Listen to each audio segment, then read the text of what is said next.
Gata, mersi frumos. Gata, nu vă mai ștereți la ochi degeaba, ați văzut bine, da. Am postat, e al 3-lea episod, ăsta este al 3-lea episod. Ia uitați. Uite aici.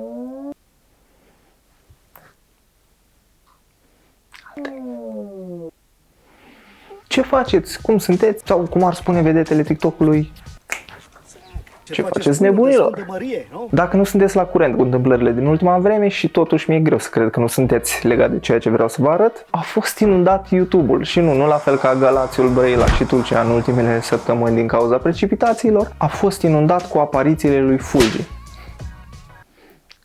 Cum adică nu știi cine e Fulgi?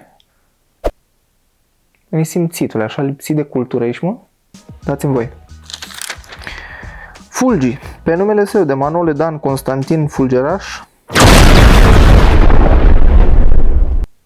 Am zis Fulgeraș. O draslă zămislită de către Ioniță Manole și Viorica Manole, cunoscuți și ca Ioniță și Viorica de la Clejani. Acest băiețel, această progenitură superioară a speciei umane, cu absolut niciun iz de jignire, pentru că nu o spun eu, o spune chiar el cu gurița lui, că e fulgeraș și el are năsuc, ochișori, guriță, spre... Am un IQ foarte ridicat și nu găsesc un interlocutor care să vorbească la aceeași viteză cu mine toate subiectele astea. Băiatul ăsta, vă zic, e special din toate punctele de vedere și este plin de calități. Este foarte sincer în primul rând. Am un IQ foarte ridicat. Nu e o laudă, nu mă laud, nu-mi place să mă laud. Ei, da, știi, Doamne ferește, dar cine pe lumea asta ar fi îndrăznit măcar să gândească că tu te lauzi în acest moment? E nebun, mă, frate. Am învățat că e bine să fii smerit, nu să te mândrești. Foarte frumos, foarte frumos. Așa ar trebui să fim unii dintre noi, să nu ne mândrim, să fim mai umili, mai simpli. Luați exemplu de la Fulgi, băi, păcătoșilor. Nu îi place să iasă în evidență și să se laude cu chestii materiale. Aici am papucii mei Versace de care te luai. Da. I-am luat din Las Vegas, da? Cât e o pereche de papuci? Ei, costă, găsiți pe site-ul oficial Versace, pentru că numai haine originale îmi cumpăr. Originale, dar ca cine? Că noi asta ne întrebam până acum. Ca Alex Velea, fratele meu cu soția lui cea mai frumoasă, pe care îi pup și iubesc. Virgulă, și în jur, și îmi bat joc de ei și nu sunt deloc bipolar, bipocrit și am învățat că e bine să fii smerit.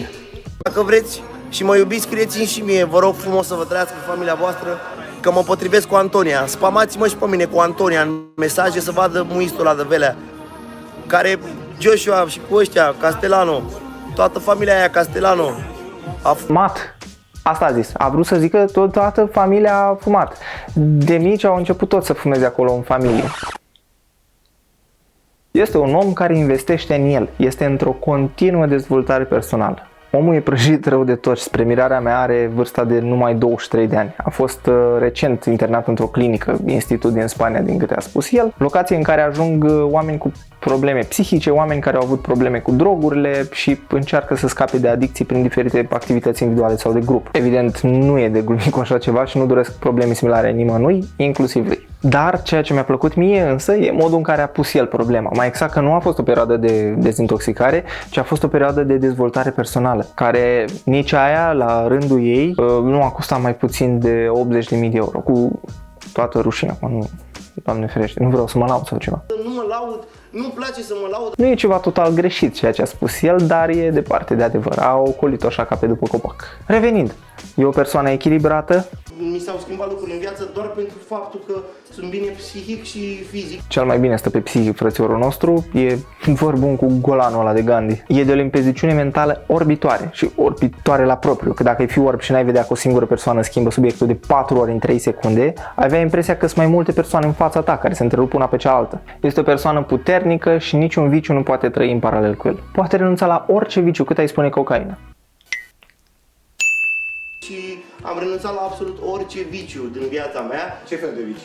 Vicii poate să însemne să bei prea multă apă pe zi. Asta înseamnă deja un consum în exces. Bă, băiatul, dacă ar exista un concurs mondial al celor mai proaste exemple auzite vreodată, Fulgi al nostru ne-ar fi adus aurul în țara anul ăsta. Aur, incredibil! Incredibil! Nemaipomenit! Aur! România! Și nu știu dacă crezi că sunt drogat, pot să fac test oricând, dar nu în fața voastră. Eu n-am ajuns niciodată la INML sau cum se cheamă toate instituțiile astea să fi pățit, să am vreun act care demonstrează că eu am consumat droguri. Nu, dar pot să fac și aici și în țară, exact cum îl auzeam pe Bădălău băiatul ăla, că poate cine știe dau de vreo nebună și îmi face și mie scandal pe degeaba. Dacă vreți să căutați prin casă să vedeți că nu dețin droguri, puteți să căutați pe unde vreți voi. Dar să știți că nu am nimic în faptul cu drept. Puteți, dacă vreți să-mi faceți test, puteți să-mi faceți oricând vreți voi, dar nu aici în fața voastră și nu mă uit decât eu la rezultat. În primul și în primul rând nu te-a întrebat nimeni de droguri. De ce ai simțit nevoia să fii brusc atât de defensiv pe tema asta? Eu n-aș vrea să zic că pare că te dai de gol, dar pare că te dai de gol. Și în al doilea rând, hai să trecem mai departe, pentru că iar din droguri, testări și alte porcării schimbase subiectul pe Bădălău, femei. Dacă mai dura secvența asta 4 secunde, vă mai băga și o rețetă de papanaș ceva pe final. Ca să fie bine. Tot legat de modestie și smerenie, pentru că știți învățarea lui că e bine să fii smerit. Ieri a fost la un șpriț cu Florin Salam, că m-a chemat după el. Scuze-ne că te-am întrebat. Că mi-a cântat ceva așa de frumos și am făcut cadou cel mai de preț lucru al meu, o brichetă de 3000 de euro. Scuze-ne că am fost nesimțiți și că te-am întrebat și de prețuri, niște needucați suntem. Și am pus aici una să o înlocuiască, asta e puțin mai ieftină, e 1000 și ceva. Bă, dar gata mă, nu mai întrebați omul cât a dat pe ea. Cât a dat pe ea, cât a dat pe ea. Îi puneți nervii la încercare așa? Mai e și drăguț omul cu voi și vă răspunde. Dar este vorba de bricheta lui Florin Salam, care acolo dacă filmezi... Stai așa un pic, cum i-ai făcut-o cadou dacă practic e tot la tine? Nu știu, întreb doar.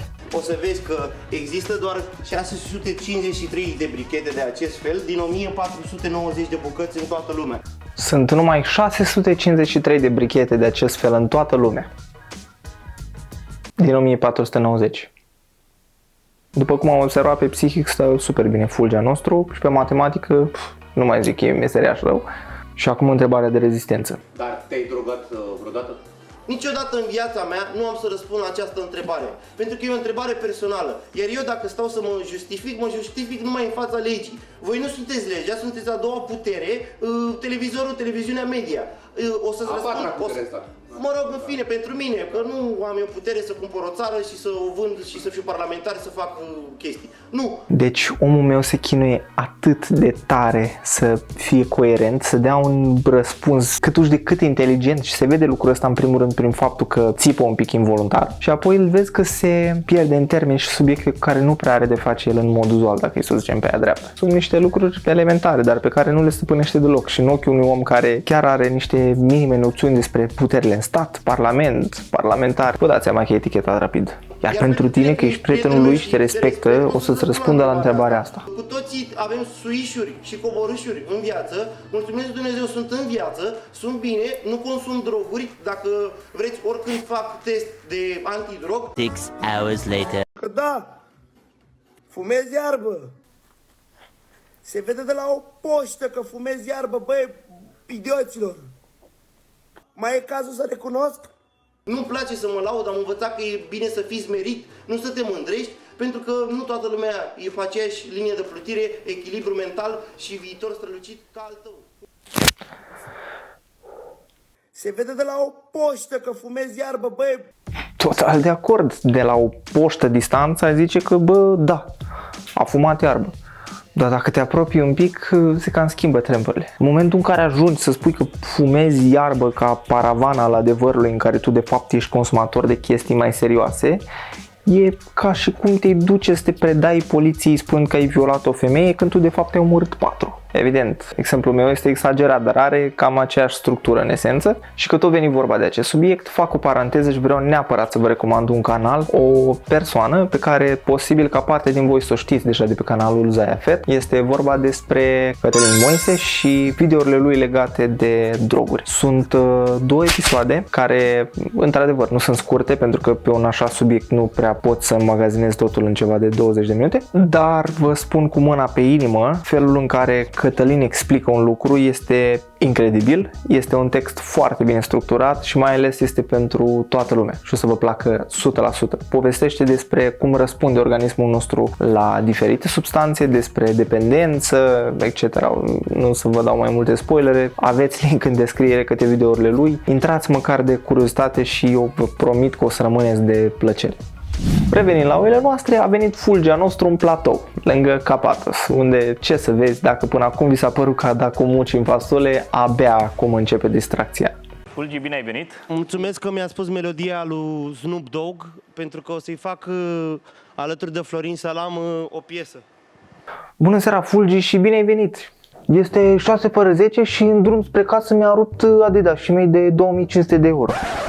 Ce bună seara și bine v-am găsit, mă! Păi ăsta-i răspuns de fraieri. Omul meu a intrat direct în pâine, cum a ajuns în platou. El îi face piesă lui Snoop Dogg cu Salam, n-are timp să salute săraci. După care, bineînțeles, dacă nu l-a salutat pe Capatos, măcar să-l salute pe Taixo, nu? Îl salut pe tata dacă se uită la mine în seara asta. Vreau să-l pup și eu pe tata dacă se uită, să stea liniștit, că nu o să spun nimic despre polițiști care vând cocaină sau ceva de genul. Nu sunt chiar așa nesimțit. Vă dați seama cum a decurs discuția dintre el și Taixo înainte să plece de acasă? Bă, Fulgi, tata, să nu fii cumva slobod la gură să vorbești ceva despre polițiștii ăia care vând droguri și așa mai departe, da? Mă, tată, vezi de treabă, ce, chiar așa mă crezi? Tot Fulgea mea după maxim 40 de secunde după ce a intrat în platou. Nu o să spun nimic despre polițiști care vând cocaină sau ceva de genul. Am separat de emisiunea MOV TV. Vreau să-l pup și eu pe tata dacă se uită, să stea liniștit, că nu o să spun nimic despre polițiști care vând cocaină sau ceva de genul. Bă, da, prost, ești cu cine dracu semeni? Care vând cocaină sau ceva de genul, nu sunt chiar așa nesimțit. Chiar n-ar trebui, că fără dovezi am dovezi și promit, fie Dan, și mai rău, știi? Dan, promit că ți-l aduc pe Johnny Depp aici, pentru că e nașul meu când o să mă însor. Bă, băiatule, de la dovezi despre polițiști care vând droguri până la promisiunea că îl aduce pe Johnny Depp în emisiune și că o să-i fie naș când o să se însoare, lipsesc cel puțin 25 de minute de conversație între ei prietene. Bă, n-ai cum să întorci discuția într-o cu totul altă direcție în asemenea hal, n-ai voie, e ilegal de greșit. Da, Fulgi, dar nu poți spune lucruri de genul despre polițiști la televizor dacă nu ai niște dovezi în spate. Dan, am destule dovezi despre ei și o să vă demonstrez că o să fac tiramisul fără pișcoturi. Pentru că e prăjitura mea preferată și pentru că multă cafea. Ți-l aduc pe Johnny Depp aici pentru că e nașul meu când o să mă însor. Când nu e nașul meu pentru că nu sunt însurat. Deci de-aia nu e nașul lui, băi, pentru că nu e însurat. Mulțumim. Mulțumim, capitane, mulțumim frumos. Nu știu ce ne-am fi făcut fără această explicație. Eram devastați cu toți. Ne dădea cu virgulă aici. Nu ne mai găseam liniștea sufletească niciunul. Apa e udă și dacă mă dau pe mână, e udă și ea. Dar nu sunt ud pentru că nu am dat cu apă de aia care e udă. Bă, voi vă dați seama ce e în capul lui, mă? Că e mult spațiu acolo înăuntru și personalul puțin. Până caută aia informația să o trimită mai departe, e jale. Așa, băieți, dați-mi ceva despre poliție. Poliție...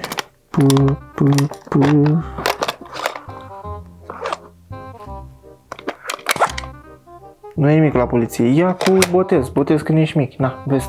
Da, mă, dar n-are nicio treabă. Taci, mă, și zi acolo. Când era vorba să mă... la botezul ăla, când ești mic, mă refer.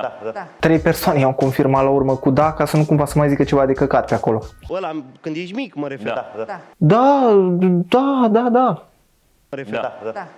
Filma pentru Pirații din Caraibe și normal că la o clauză de contract de 30 de milioane de lire sterline, pentru că el e londonez unde locuiește și stă în Kentucky, în America, e normal să-ți respecti cuvântul în fața contractului. Dacă nu știați până acum, săracilor, Johnny Depp este londonez, are cetățenie londoneziană și el stă în Kent Dutch în Americania. E normal să-ți respecti cuvântul în fața contractului. Mie mi-e mare drag că sunt aici, nu e o surpriză sunt fanul pentru tău, nimeni. Capatos. Mulțumesc mult. Ia, Sau bag-o pe asta, întrerupe-l și zic că ești fanul lui. E normal să-ți respecti cuvântul în fața contractului. Mie mi-e mare drag că sunt aici, Nu e o sunt surpriză fanul pentru tău, nimeni. Capatos. Mulțumesc mult. Dacă aveați vreun minim dubiu, Fulgi este și antreprenor de succes, planurile lui fiind foarte bine condurate pentru că acesta vrea să acceseze niște fonduri europene pentru planurile lui din punct de vedere muzical. Eu am emisiunea mea cu scule, cum aveți voi, cred că de cel puțin 500.000 de euro. O să iau niște fonduri europene pentru planurile mele din punct de vedere muzical. Asta înseamnă că o să fiu ambasador al muzicii, pe pătrățica mea, ce înseamnă muzică lăutărească, muzică techno, muzică, orice înseamnă muzică în România. Deci dacă n-ați înțeles exact ce a vrut să spună autorul aici, este că va fi ambasadorul la muzică, dar pe parcela lui. Adică muzică lăutărească și astea care derive din muzică lăutărească. Astea mai asemănătoare așa, cum ar fi techno, cei lăutărească. Practic ambasadorul tuturor genurilor muzicale. Puteți să-i spuneți și Fulgi ambasadorul de acum, că nu e cu supărare. Ambasadorul nostru este de altfel și recunoscător tuturor persoanelor care l-au ajutat să ajungă acolo pe culmile succesului. Un lucru frumos, bravo, bravo, de apreciat. Da. Îi mulțumesc pe această cale tuturor profesorilor mei, aceea e camera generală, să înțeleg, aia de prim plan și... Tu stai liniștit că te nimerim noi, nu-i vreo.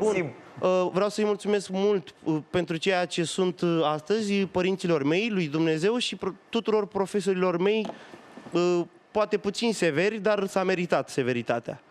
Ne mai povestește și câte îndeletniciri mai are, pentru că Ce-am este zis, un producător muzical, chitarist, basist, pianist. Asta știu. Pot să fiu și Asta DJ aici știu dacă și- vreți voi, că Silviu nu prea bagă bine, Silviu bagă altceva bine, pe la Nuba.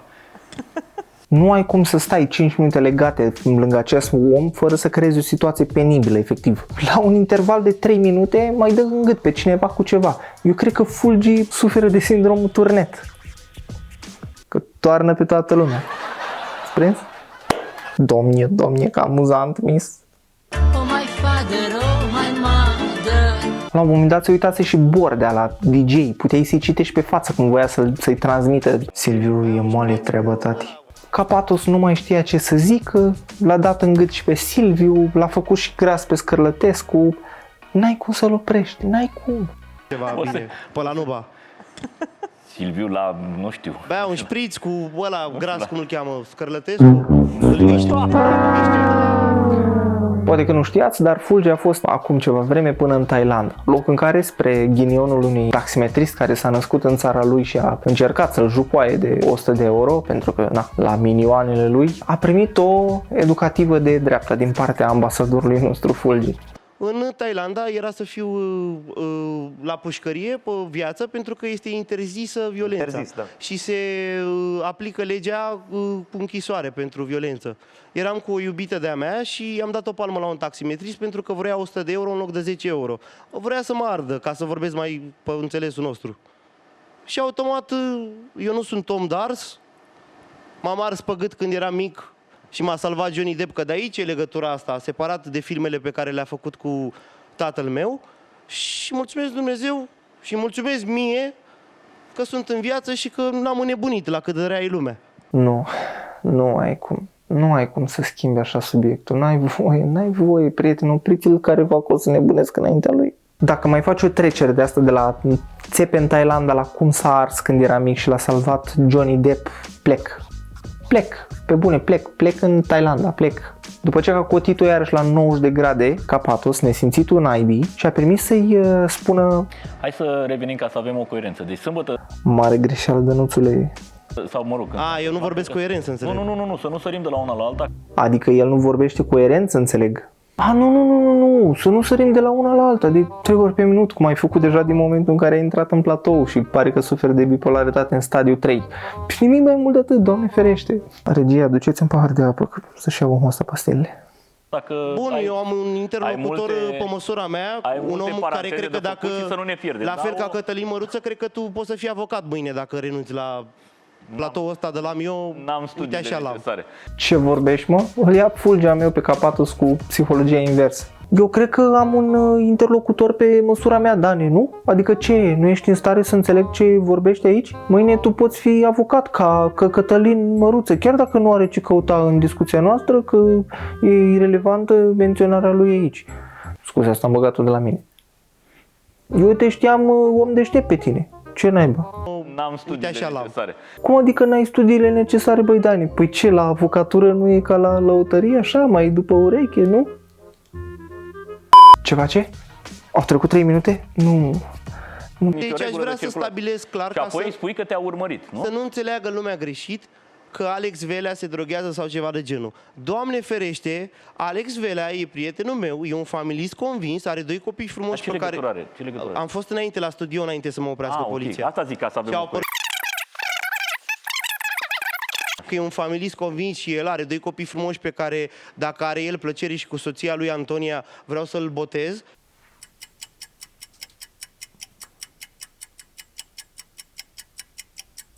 Hold up!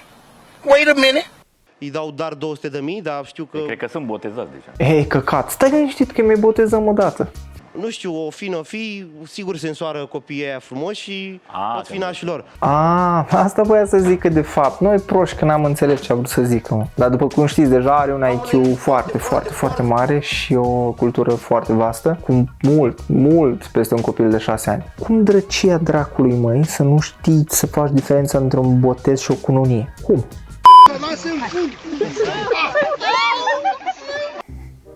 Ce zici, Fulge? Ce faci? Pe unde mi-ai cântat aseară? Mamă, am fost la un botez de gemeni. La un moment dat, unul din copii, fata mai exact, a fost răpită.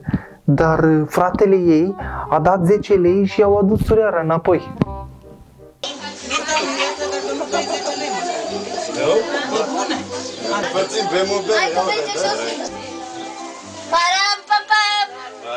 Ce zice altceva? Să fii sănătos. Păi, Fulge, aia e nuntă. Păcat de el, mă. Eu am trecut 3 minute, nu... Sigur se însoară copiii aia frumoși și pot fi te-am nașii lor. Așa. Alex Velea nu se droghează, n-am auzit în viața mea că Alex Velea s-ar droga, iar toți băieții de la Golden Boy sunt sub tutela lui Alex Velea. Nu, frate, Alex Velea e cel mai cinstit om și eu mi-am cumpărat un Pentru că ai cățel. spus tu că la studio N-a zis asta. A zis asta? Nu, n-a zis asta. Vă țineți de prostie. Hai că n-a zis asta. Băi, n-a zis asta. Nu, frate, Alex Velea e cel mai cinstit om și eu mi-am cumpărat un Pentru că ai cățel. spus tu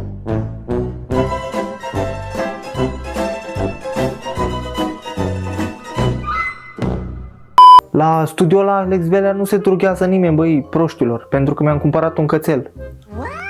Pentru că mi-am cumpărat un cățel, îl cheamă Cash, îmi pare rău că nu l-am luat cu mine, dar doarme pentru că e bebeluș, la ora asta trebuie să doarmă. Nu știu dacă cunoașteți noi hibrizi de câini bebeluși. Sunt destul de rari, sunt și scumpi, dar oamenii cu bani foarte mulți și IQ mare pot să pună mâna pe așa ceva.